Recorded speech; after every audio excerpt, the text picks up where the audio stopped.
Abonnez-vous à notre chaîne en cliquant ici, puis activez la cloche de notification. N'oubliez pas de les liker. À bientôt!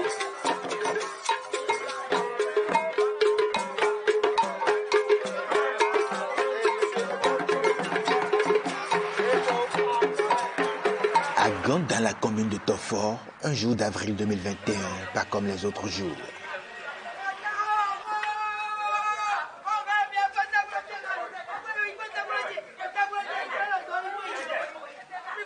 C'est la consternation dans la cour du Togbonon, le plus âgé du village, qui vient de casser sa pipe.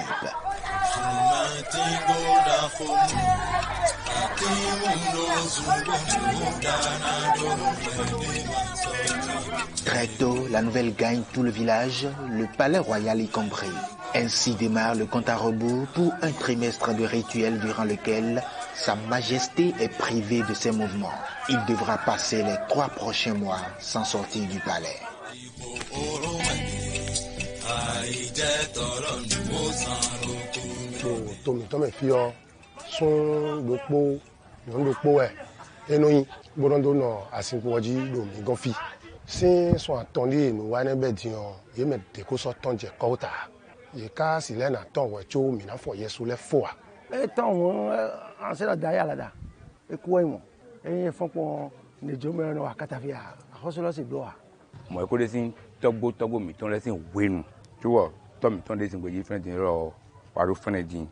Torokpolokpo do suton lebo wegbo agonton sin yesuo egbonfo fiwe tole togbo le sin tachi yesure debo miro yo mi an se do era ya gon e wa go me kunu do tore me bo fo era ya gon nu me on akwegbo agon fie lo sin wiwa we ya gon yi yo bo li don ton wa hwe agon sin wagbo khoso so no yin supo ẹ̀yin so dode o yin so ganji o me do gbe po mi mesan lepono ne jido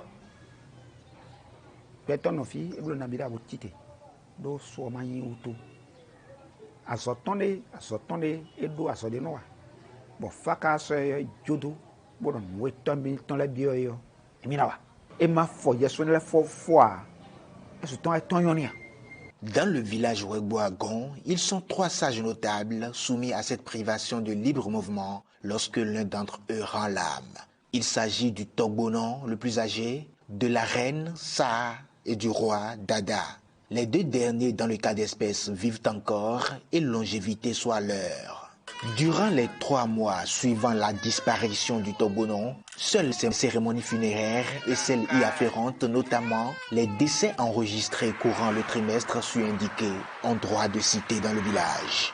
Togbonon est une cérémonie, nous mettons me faire c'est un voyage nous bihui et nous devons kaka buna fo nous était gbe donc gbegbe nous Togbonon ton wa e we na wa nous loton mais gosi akungba ji fi buru fi de so ko bihui e be si so aton li o fi fo ton do gbe o Togbonon wa na ya gbon bi yi yesu elo e fo mi de fi di yesu dahwe mo yesu si yesu kende.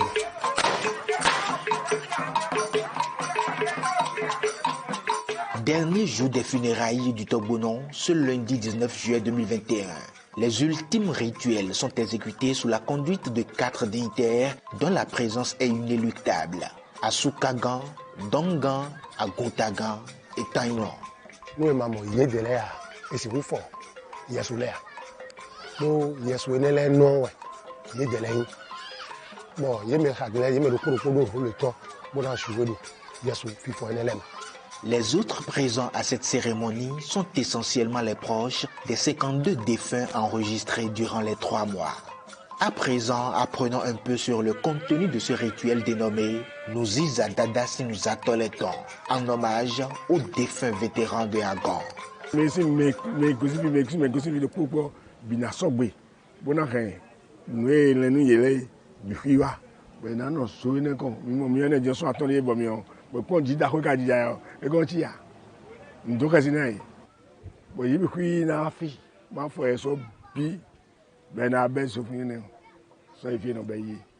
Nous comptons en dehors, il y a un rodé. L'année où il y a eu des gens qui ont eu un haut dédit. Agba ido fene bi on na ledo wa do me si me ko si wa de le bidion di lo bi na so gbe gboro mi do fene mo mi na gbe be ledo to E ko don yan wa mi je me yokun to le gan ton gan paso gan ku gan o mi en ko e ko mi an bro ceremony kere do fene bo ra itan no gan gbogbo fene mi ayi akun da gan gan o yun ko si ran za fo.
They are going to be hand, Ganuta, Chili, Boy, Boja, hand, Give, Babajo, May Totonku, Masofia, May Totomafia, no Tomasofia, here, La Trabi win.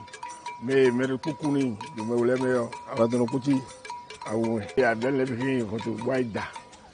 Come over the book and we can play a Tobono Yak Bambi here, like that. Any power was.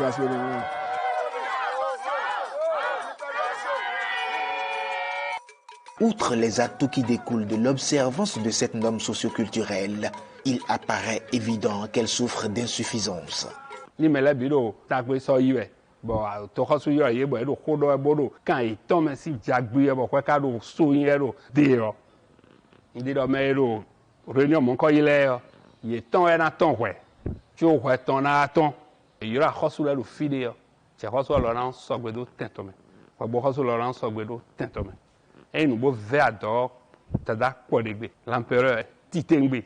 Sa Majesté Dada Glotion est connu pour les nobles ambitions qu'il a engagées et bien d'autres encore qu'il nourrit pour sa royauté. Il entend faire de Agon un royaume de référence où pratiques ancestrales et modernité font bon ménage. Il faut nous aider, quand on a certaines des arrivées, il y a ça, tout le monde est beau, ça le tendon. Égoti, mais il y a soit confort. Nous voyons fodi quand on goudo. Ouais, yes, we for me, they do take that. You go do click on layer. Me, na layer do a table, na lebe.